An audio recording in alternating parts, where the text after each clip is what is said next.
December 20th, 1943. The air over Nazi-occupied Europe tastes like metal and gasoline. At 30,000 feet, where the cold bites through leather and steel, a formation of American B-17 flying fortresses cuts through the thin atmosphere like a flock of mechanical eagles. They've just finished bombing Bremen, a German industrial city choked with munitions factories and rail yards. The mission was brutal. Flak exploded around them in clouds of shrapnel, turning the sky into a minefield of fire. Fighter planes screamed through their formation, cannons blazing, tearing wings and fuselages apart with surgical violence. Among these bombers is one called Ye Olde Pub, a battered fortress struggling to stay airborne. Her crew is young.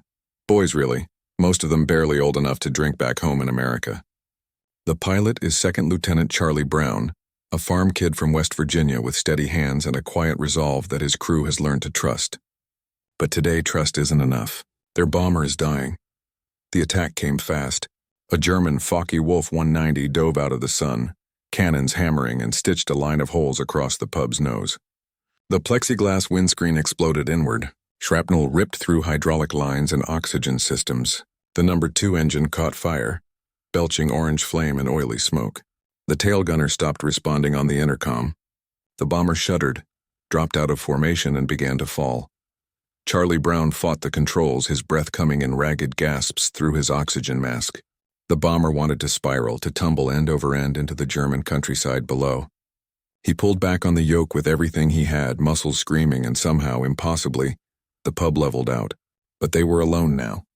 The rest of the formation had disappeared into the distance, racing toward England and safety. The German fighters would be circling back any second, hunting for stragglers exactly like them. Inside the fuselage, the scene was hell.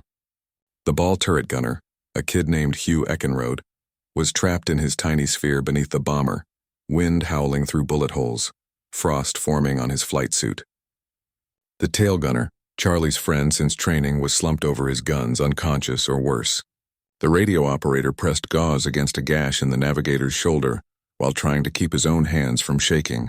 Blood froze on the metal floor. The temperature was 40 below zero. Charlie assessed the damage with the cold calculation of someone who knows he's probably going to die but refuses to accept it yet. No. 2 engine gone. No. 4 engine sputtering, threatening to quit. Hydraulics failing, which meant the landing gear might not extend even if they made it back to England. Oxygen system destroyed, which meant they had to descend immediately or pass out. And somewhere below them, the entire German Reich waited with thousands of anti-aircraft guns and fighter bases. He pushed the yoke forward. The pub nosed down, diving toward thicker air where they could breathe. The altimeter spun counterclockwise. 20,000 feet, 15,000, 10,000. The green patchwork of German farmland grew larger, more detailed. He could see villages now, roads, church steeples. They were too low. Way too low. Any fighter pilot in the area would spot them instantly. Charlie scanned the sky through the shattered windscreen, eyes watering from the frozen wind. Nothing yet. Maybe they'd get lucky. Maybe the German fighters had gone home to rearm and refuel. Maybe, and then he saw it. A single-engine fighter, dark as a shark, cutting across the clouds at high speed. It banked hard, turning toward them. Charlie's stomach dropped. A Messerschmitt Bf 109, the Luftwaffe's deadliest fighter. The German pilot had seen them. He was lining up for an attack run. Charlie keyed the intercom, his voice cracking with cold and exhaustion. "Fighter at 6 o'clock. Gunners, do what you can." But half his gunners were wounded or unconscious. The bomber had almost no defensive fire left. They were helpless. The Messerschmitt closed the distance. Charlie watched it grow larger in his mirror, waiting for the muzzle flashes. The hammer of cannon shells tearing through what was left of his airplane. He thought about his mother back in West Virginia, about the girl he'd kissed before shipping overseas, about all the things he'd never get to do. 21 years old, and this was how it ended. Shot down over Germany on a Sunday morning, but the cannon fire never came. The Messerschmitt pulled alongside the B-17, flying in close formation off their right wing, close enough that Charlie could see the pilot's face, see the details of his flight suit and the iron cross painted on the fuselage. The German fighter rocked its wings gently, a signal. Charlie stared in disbelief. What was happening? The German pilot pointed down toward the nearest airfield. He was telling them to land To surrender. Charlie shook his head violently. They weren't landing in Germany. They'd take their chances over the North Sea. The Messerschmitt pilot seemed to understand. He nodded once, then did something Charlie would never forget as long as he lived. He moved his fighter into a protective position, shielding the crippled bomber from ground fire, staying with them as they limped toward the coast. The German pilot's name was Franz Stiegler. He was 27 years old, a veteran of the Luftwaffe with over 400 combat missions under his belt. He'd fought in North Africa, Sicily, and now over Germany itself. He'd shot down more than 24 Allied aircraft. He wore the Knight's Cross at his throat, one of Nazi Germany's highest military honors. By all rights, shooting down the helpless American bomber should have been the easiest kill of his career. His commanders would have praised him. He might have earned another medal, another commendation. But Franz Stiegler didn't pull the trigger. Minutes earlier, he'd been refueling at a German fighter base near the coast when the alarm sounded. American bombers in the area. He'd sprinted to his Messerschmitt, still pulling on his gloves as mechanics yanked the starter trolley away. The engine roared to life and he was airborne in seconds, climbing hard, scanning the winter sky for targets. And then he'd seen it. A lone B-17, engine smoking, tail shot to pieces, barely staying airborne. An easy kill. He'd maneuvered into position behind the bomber, finger hovering over the firing button. But something made him hesitate. He flew closer, studying the damage. The tail gunner wasn't moving. Half the guns were destroyed. The bomber was shredded, more holes than metal in places. Franz pulled alongside and looked into the waist gunner's window. What he saw stopped his heart. Inside the broken fuselage, he could see wounded men slumped against the walls, some trying to help each other, others barely conscious. Through the shattered cockpit, he saw the young pilot fighting the controls, blood on his face, exhaustion in every movement, and in that moment, Franz Stiegler saw something that went beyond nations and uniforms and the machinery of war. He saw human beings trying desperately to survive. He saw his own brother, a bomber pilot killed earlier in the war over England. He saw himself, exhausted and scared, just trying to make it home. Franz had been raised by his family with a strict code of honor. His older brother, a pilot who died in combat, had once told him something their father taught them both. You follow the rules of war for you, not for your enemy. You fight by rules to keep your humanity. And there was another rule, one drummed into every fighter pilot from the beginning of their training. You never shoot a man in a parachute. The helpless are off limits. Franz looked at the shattered bomber limping through the sky and realized this crew was no different than men in parachutes. They were defenseless. Shooting them wouldn't be combat. It would be murder. He could have looked away. He could have convinced himself that orders were orders, that this was war, that the enemy deserved no mercy. Germany was being bombed day and night. His friends were dying. His cities were burning. The Americans showed no mercy to German civilians huddled in bomb shelters. So why should he spare these men? But Franz Stiegler was not that kind of soldier. He edged his Messerschmitt closer to the B-17 wingtip to wingtip and made his decision. He would escort them out. He would protect them from other German fighters and from the flak batteries that would surely open fire on the low-flying bomber. He would give them a chance. Charlie Brown couldn't believe what he was seeing. The German fighter stayed with them, weaving back and forth, occasionally pulling ahead to check their course. When they approached the German coast, Franz maneuvered his Messerschmitt even closer, knowing that the flak gunners below would see his fighter and, hopefully, hold their fire rather than risk hitting one of their own. The coastal batteries did spot them. Franz could see the gun crews tracking them, barrels swiveling to follow the bomber. He flew even closer to the B-17, making it impossible for the gunners to shoot without hitting his plane. He waved at them frantically from his cockpit, signaling them not to fire. The guns stayed silent. They crossed the coastline. Below them, the gray North Sea stretched toward England, cold and unforgiving. This was the most dangerous moment. If the B-17 ditched in that icy water, the crew would last maybe 10 minutes before hypothermia killed them. Franz stayed with them, watching, ready to radio a rescue if the bomber went down. Charlie kept the pub flying on sheer willpower. One engine was completely dead. Another was coughing and misfiring. The controls felt like they were held together with prayer. Every minute they stayed airborne was a miracle, and still the German fighter stayed with them. They were over open water now, too far from Germany for Franz to safely return if he went much farther. His fuel gauge was dropping. He had to turn back. Franz pulled alongside one last time. He looked across the gap between their aircraft. Enemy to enemy, pilot to pilot, human to human. Charlie looked back. Their eyes met. Franz raised one hand to his forehead in a crisp salute, a gesture of respect, of recognition, of shared humanity in the middle of humanity's darkest chapter. Then he banked away, turned back toward Germany, and disappeared into the winter clouds. Charlie and his crew stared after him, speechless. They'd just been spared by a man who should have killed them, who had every reason to kill them, who would face no consequences for killing them, but he hadn't pulled the trigger. The rest of the flight to England was a blur of pain and concentration. Charlie nursed the dying bomber across the North Sea, every second expecting the engines to quit, expecting the airframe to break apart, expecting the ocean to rush up and swallow them. The crew worked frantically, throwing out everything they could to lighten the aircraft, ammunition, equipment, anything not bolted down. Hugh Eckenrode, the ball turret gunner, finally managed to crank himself out of the turret and collapsed on the floor. Shaking with cold and shock, they raised the English coast just as the last engine began to fail. Charlie could see the white cliffs, the green fields beyond. Almost home. Almost safe. He spotted an airfield, not their base, but any port in a storm. He aimed for it, dropping lower, the bomber shuddering and groaning with every movement. The landing gear was a gamble.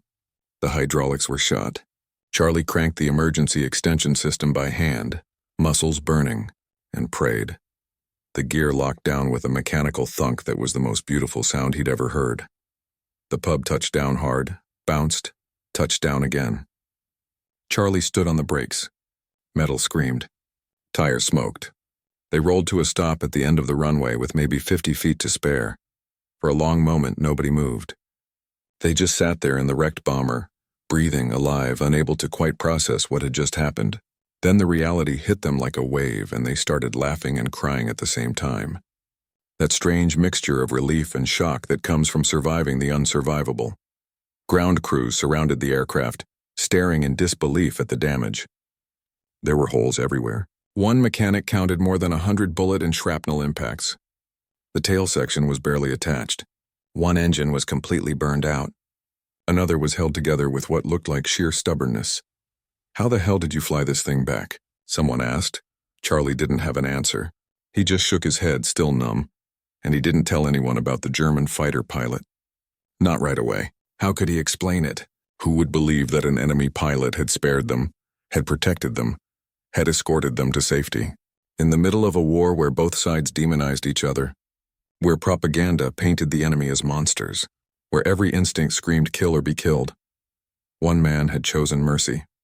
The crew was sent to the hospital. The tail gunner, Charlie's friend, had been hit by shrapnel and was in critical condition but would survive. The others had various injuries, frostbite, cuts, concussions. They were the lucky ones. That same day, dozens of other American bombers went down over Germany, their crews killed or captured. Charlie was debriefed by intelligence officers who wanted every detail of the mission. He told them about the attack, the damage, the desperate flight back. And then, almost reluctantly, he mentioned the German fighter that had escorted them out. The intelligence officers exchanged glances. They didn't believe him, or they didn't want to believe him. The official narrative was clear. Germans were the enemy, ruthless and fanatical. Stories about German mercy didn't fit that narrative. They told Charlie not to spread the story around. It was bad for morale, they said, so Charlie kept quiet. But he never forgot. In the quiet moments late at night when he couldn't sleep, he'd think about that German pilot flying alongside him, protecting him, saving his life when he could have ended it with a 2-second burst from his cannons. He thought about the salute, the look in the German pilot's eyes. Who was he? Would they ever meet again?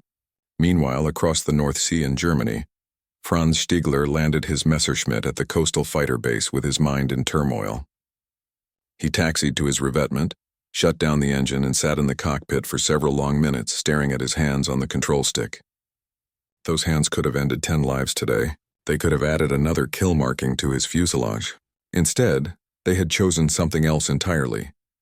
He climbed out of the cockpit and was immediately approached by his commanding officer, who wanted to know about the mission. Franz kept his report brief.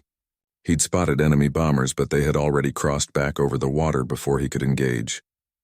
He said nothing about the crippled B-17, nothing about flying alongside it, protecting it, escorting it to safety. If his superiors knew what he'd done, he would face a firing squad. Allowing enemy bombers to escape was dereliction of duty. Some might even call it treason. The Luftwaffe had men executed for less. Germany was fighting for its survival now. Every bomber that made it back to England would return to drop more bombs on German cities, kill more German civilians, destroy more factories and homes. Franz understood this calculus. He understood that his moment of mercy might ultimately cost German lives. But he also understood that some lines once crossed can never be uncrossed. Shooting defenseless men wasn't warfare. It was something darker, something that would have changed him in ways he couldn't accept. That night, Franz did something unusual. He sought out his former commanding officer, Gustav Rödel, a man he trusted and respected above all others. Rödel was a legend in the Luftwaffe, an ace who'd flown in Spain during the Civil War and had taught Franz much of what he knew about air combat. More importantly, he was a man of honor in an increasingly dishonorable war. They met in a quiet corner of the officers' mess, away from prying ears. Franz told him everything. About the shattered bomber, the wounded crew, the decision he'd made. He expected judgment, perhaps even condemnation. Instead, Rödel listened in silence, his weathered face unreadable. When Franz finished, Rödel was quiet for a long moment. Then he leaned forward and spoke in a low voice that carried the weight of absolute certainty. "You did the right thing," he said, "but you can never speak of this again. To anyone, do you understand? If the wrong people hear about this, you'll be shot. Your family might be arrested. This secret dies with us." Franz nodded slowly. He understood. The Germany he'd grown up in, the Germany of honor and codes and chivalry, was dying. In its place was something desperate and vicious, a nation with its back against the wall, willing to do anything to survive. In this new Germany, mercy was weakness. Compassion was betrayal.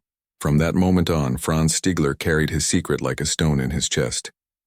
He continued flying missions, continued fighting, but something had changed. He saw the bombers differently now. Each one carried men like those he'd spared. Young men, scared men, men who just wanted to go home. He still engaged them in combat when ordered. This was his duty, his country, his war. But the kills brought him no satisfaction anymore. The war ground on with mechanical inevitability. American bombers came in waves now, hundreds at a time, turning German skies black with their formations. The Luftwaffe threw up everything it had to stop them, but it was never enough. For every bomber shot down, 10 more appeared. Germany was being systematically destroyed from the air, city by city, factory by factory. Franz flew mission after mission, watching his squadron mates die one by one. The rookie pilots lasted days, sometimes hours. Even the veterans were falling now. The odds caught up with everyone eventually. He saw men he'd trained with, men he'd shared drinks with, men he'd called friends, spiral down in flames or simply disappear into clouds and never return. In early 1944, Franz himself was shot down. American fighters caught him during a dogfight, riddled his Messerschmitt with .50 caliber rounds. He managed to bail out but hit the ground hard, shattering bones in his back. The injuries should have ended his flying career. Instead, after months of painful recovery, he was reassigned to fly the Messerschmitt 262, Germany's new jet fighter, a revolutionary aircraft that could outrun anything the Allies had. But by then it was too late. Germany was collapsing. The Eastern Front had caved in. Allied armies were pushing into Germany from the west. Cities were rubble. Millions were dead. The grand dreams of the Third Reich were drowning in blood and ash. Franz flew the jets until the very end, until there was no fuel left, no ammunition, no hope. When Germany finally surrendered in May 1945, he found himself in a shattered country occupied by foreign armies. His life's work reduced to nothing, his nation divided and disgraced. He had survived. Against all odds, through 6 years of war and hundreds of combat missions, Franz Stiegler had survived. But survival came with its own weight. He thought often about that December day in 1943, about the young American pilot and his dying bomber, about the choice he'd made. In the ruins of post-war Germany, with millions dead and cities reduced to moonscapes, that single act of mercy felt both infinitely important and utterly insignificant. What difference did 10 lives make in a war that killed 60 million? But Franz knew the answer, even if he couldn't articulate it. Those 10 lives weren't statistics. They were men with faces, families, futures. They were real. And on that frozen December day, he had chosen to let them live. In a war that stripped away humanity with industrial efficiency, he had held on to his. The years after the war were difficult. Germany was divided, occupied, struggling to rebuild from total destruction. Franz worked various jobs trying to make a living in a country that had lost everything. He married, started a family, tried to build a normal life. But the war never really left him. It lingered in nightmares and sudden moments of memory, in the faces of friends who never came home. He never spoke about the American bomber. The secret stayed locked inside him, just as Gustav Rödel had warned. In the new Germany, any discussion of the war was fraught with danger. The victors wanted accountability for Nazi crimes. The survivors just wanted to forget. There was no space for stories about honor or mercy in the immediate aftermath of the Holocaust. In the late 1950s, Franz made a decision that would change his life. He emigrated to Canada, leaving Germany behind for good. Too many memories, too many ghosts. He settled in Vancouver, on the western edge of North America, as far from the European battlefields as he could get. He started a business, became a Canadian citizen, raised his children in peace. The war receded into history, but he still thought about that December day. About the American pilot whose name he never knew. Franz wondered sometimes if the man had survived the rest of the war, if he'd gone home to America, if he ever thought about the German fighter pilot who'd appeared beside him like a guardian angel and then vanished into the clouds. Franz assumed he'd never know. The war had scattered millions of men across the globe. The odds of ever finding one specific pilot were astronomical, so he kept his secret, held his memories, and tried to live a quiet life far from the battlefields of his youth. Across the ocean in America, Charlie Brown was trying to do the same thing. He'd completed his required missions and returned home in 1945, decorated and damaged in ways both visible and invisible. The physical wounds healed. The psychological ones never quite did. He'd seen too much, lost too many friends, come too close to death too many times. The boy who'd left West Virginia to fight for his country came back a man who'd learned that war was nothing like the movies. Charlie also kept the story of the German pilot to himself. He'd been told not to talk about it, and after the war, who would care anyway? America was celebrating victory, building suburbs, starting families. Nobody wanted to hear about German pilots showing mercy. The narrative was clear. We were the good guys. They were the bad guys. We won. The end. But Charlie never forgot. In quiet moments, he'd think about that Messerschmitt sliding into formation beside his dying bomber. About the pilot's face, visible across the narrow gap between their aircraft. About the salute. Sometimes he'd dream about it, wake up with his heart pounding, the memory so vivid he could smell the engine smoke and feel the frozen wind through the shattered cockpit. Charlie became a civil servant, worked for the State Department, built a career helping with international relations. The irony wasn't lost on him, a man who'd fought Germany now working to rebuild relationships with former enemies. But that was the New World Order. The Cold War had redrawn all the boundaries. Yesterday's enemies were today's allies. West Germany was now a bulwark against Soviet expansion. He married, had children, lived the American dream in the suburbs of Miami. But there was always that unanswered question lurking in the back of his mind. Who was the German pilot? Why did he do it? Was he still alive? In the 1980s, 4 decades after the war, Charlie's curiosity finally overcame his reticence. He was retired now, with time to reflect on his life and the pivotal moments that shaped it. That December day in 1943 was the most important moment of his existence. The day he should have died but didn't. He decided he needed to know the truth. He needed to find the man who'd saved his life. But how do you find one fighter pilot from a war that involved millions of soldiers? Charlie started where anyone would start in the 1980s, with letters and phone calls. He reached out to military historians, veterans organizations, anyone who might have records or connections to former Luftwaffe pilots. Most leads went nowhere. Many records had been destroyed in the war. Others were scattered across archives in different countries. The task seemed impossible. Charlie persisted. He attended veterans reunions, joined military history groups, told his story to anyone who would listen. Most people were intrigued, but couldn't help. Some thought he was mistaken, that he'd misremembered the incident in the chaos and trauma of combat. But Charlie knew what he'd seen. That memory was burned into his brain with absolute clarity. Then, in 1986, Charlie decided to take a more public approach. He published a notice in a newsletter for former Luftwaffe pilots, describing the incident in detail: the date, the location, the damaged B-17, the Messerschmitt that escorted them to safety. It was a long shot. The newsletter had limited circulation, and even if the pilot saw it, he might choose not to respond. After 43 years, why dredge up old memories? But Charlie had to try. In Vancouver, Franz Stiegler was living out his retirement in comfortable obscurity. The war was ancient history now. His children were grown, his business sold. He spent his days gardening, reading, enjoying the peace he'd fought so hard to survive to see. The nightmares were less frequent now. The memories had softened with time. Then one day a friend handed him a newsletter. The friend knew Franz had been a fighter pilot in the war and thought he might be interested in some of the articles. Franz accepted it politely, set it aside, forgot about it for a few days. When he finally sat down to read it, his world stopped. There, in plain text, was his story. The story he'd never told anyone except Gustav Rodel.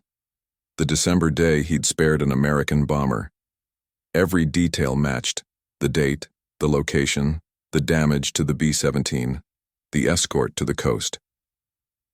After 43 years of silence, his secret was staring back at him from a printed page. Franz's hands shook as he read it again, making sure he wasn't imagining things. It was real. The American pilot had survived. He was looking for him. Franz's first instinct was to ignore it. The past was the past. Opening this door would bring back memories he'd spent decades trying to quiet. It would raise questions about the war, about Germany, about choices made in impossible circumstances. It was safer to stay silent. But as he sat in his Canadian home, thousands of miles from the battlefields of his youth, Franz realized he wanted to answer. Not for redemption or recognition, but for connection. That December day had haunted him for decades, too. He'd often wondered about the American crew, hoped they'd made it home, carried them in his memory like photographs in a wallet. Maybe it was time to finally speak. Franz wrote a letter. His English was imperfect but heartfelt. He described the incident from his perspective, spotting the damaged bomber, seeing the wounded crew, making the decision not to fire. He included details that only someone who'd been there could know. He explained why he'd done it, about the code of honor his brother had taught him, about refusing to shoot men in parachutes or their equivalent. He sealed the envelope, addressed it to Charlie Brown in Miami, and mailed it before he could change his mind. When Charlie received the letter, he read it 3 times through tears he didn't bother to hide. After more than 4 decades, he finally had his answer. The German pilot was real. His name was Franz Stiegler. He was alive. He remembered. They spoke on the phone, tentatively at first. 2 old men separated by history and language but connected by one extraordinary moment. The conversation lasted hours. They compared memories, filled in details, marveled at the coincidence of finding each other after so many years and so many miles. Charlie invited Franz to visit him in Miami. Franz accepted. In June 1990, they met, face to face for the first time since that December day in 1943. It was emotional and surreal. These two men who'd faced each other across a gap of sky at the height of the worst war in human history embraced like brothers. The decades fell away. They were no longer American and German, victor and vanquished, pilot and enemy. They were simply two survivors who shared an experience that transcended nations and conflicts. They became inseparable friends. Franz visited Charlie regularly. Charlie visited Franz in Vancouver. They appeared together at air shows and veterans events, telling their story to audiences who listened in awed silence. The tale of the German pilot who spared the American bomber became famous in military history circles, written about in books and magazines, eventually adapted into a best-selling book called A Higher Call. But for Franz and Charlie, the fame was secondary. What mattered was the friendship they'd found at the end of their lives, the healing that came from confronting the past together, rather than alone. They'd both carried that December day as a secret burden for decades. Now they could share it, process it, understand it together. They talked about the war with unusual honesty. Franz admitted the moral complexity of serving Germany, of fighting for a nation that committed unspeakable atrocities, even as individual soldiers tried to maintain personal honor. Charlie acknowledged the brutality of the bombing campaign, the German civilians killed by American bombs, the impossible moral calculus of total war. Neither excused the other's side, but they understood that war creates impossible situations where good people make terrible choices simply to survive. What they'd shared in 1943 was something pure amid all that moral ambiguity. One moment where humanity overcame programming, where compassion defeated hatred, where an individual choice mattered more than orders or propaganda or national interest. They spent their final years together as close friends. Two old warriors who'd found peace with each other and with their pasts. Franz died in 2008 at age 92. Charlie followed in 2008 at age 87. They were buried just months apart, continents away from each other but forever linked by that frozen December day over Germany. Their story endures because it reveals something essential about human nature. Even in history's darkest hours, when nations mobilized every resource to destroy each other, when propaganda reduced enemies to caricatures, when the machinery of war stripped away individuality and mercy, even then, individual humans could still choose compassion. Franz Stigler proved that one person, in one moment, can decide that humanity matters more than orders, that some moral lines must never be crossed, no matter the cost. The war consumed 60 million lives, but on December 20th, 1943, one man chose to save 10. In the calculus of history, it's a tiny number. In the reality of lived experience, it's everything. Those 10 men went home. They had families, careers, full lives because Franz Stigler's finger never touched the trigger. And perhaps that's the real lesson buried in this forgotten story. We remember wars for their scale, the millions mobilized, the cities destroyed, the empires that rose and fell. But wars are built from individual moments, individual choices, individual acts of courage or cruelty. History is made not just by presidents and generals, but by a 27-year-old fighter pilot who saw wounded enemies and decided they deserved to live. Franz never considered himself a hero. He insisted until his death that he'd simply done what any decent man would do. But that humility only makes his choice more powerful. He didn't spare Charlie Brown's crew for glory or recognition. He did it because in that moment it was the right thing to do. The human thing to do. In a war that killed more people than any conflict in history, in a regime that industrialized murder, in a time when hatred was official policy and mercy was weakness, Franz Stigler flew alongside an enemy bomber and guided it to safety.